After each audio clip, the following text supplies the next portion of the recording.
Walsh. Have you ever suffered from what is known as imposter syndrome?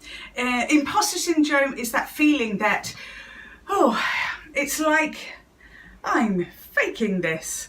This isn't really me. This is all a bit grown up for me, and am I ready for this? I'm going to be found out.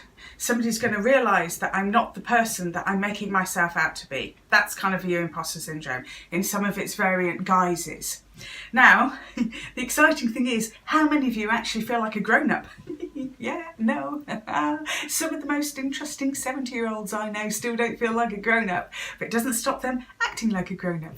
Because when you were a little kid, you kind of like looked at grown-ups and you were like, one day when I'm a grown-up, I'm going to have control. One day when I'm a grown-up, I'm going to be in power. One day when I'm a grown-up, I'm going to be able to make my choices. And guess what? You get to be a grown-up and you don't feel like a grown-up.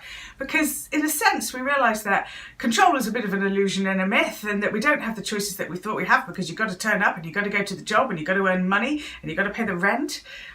But there is a point when you never really feel like a grown-up. You may feel like an adult, but you don't feel like a grown-up. And that is where the root of the imposter syndrome is the fact that we believe when we're really tiny that one day I'm going to feel like I've got it all together. And then when we don't feel like that, we feel like an imposter.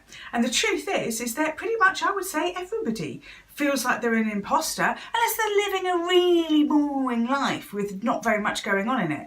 Because for you to live outside of your comfort zone, you're always going to be, to a certain extent, faking it in order to make it. And in actual fact, creating even an archetype of the person that you want to become takes you a little bit closer to becoming that person. But if you ever get there, well, that would be quite sad, because then you wouldn't be continuing to grow and stretch and become the wonderful person that you are. So I say, enjoy your imposter syndrome. It's not a bad place to be. Just enjoy it and just recognise that everybody else feels like they're a bit of an imposter from time to time, because if they didn't, then they wouldn't be doing anything interesting and they wouldn't be growing. So just enjoy it. And if it helps, just imagine yourself to be somebody who is that person.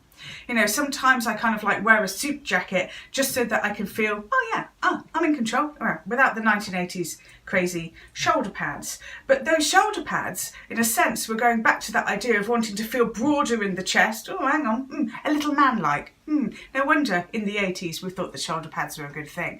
However, if you've got the imposter syndrome, maybe you want a jacket that makes you feel empowered. Maybe you want something that actually makes you feel like you are being the person that you're meant to be. Step into the shoes of the people that you admire, in their energy, in your head, in your heart. And then you're really going to feel like you're becoming the person that you want to be. And then step it up a bit more, and then step it up a bit more, and step it up a little bit more. But always feel slightly out of your depth doing something in your life.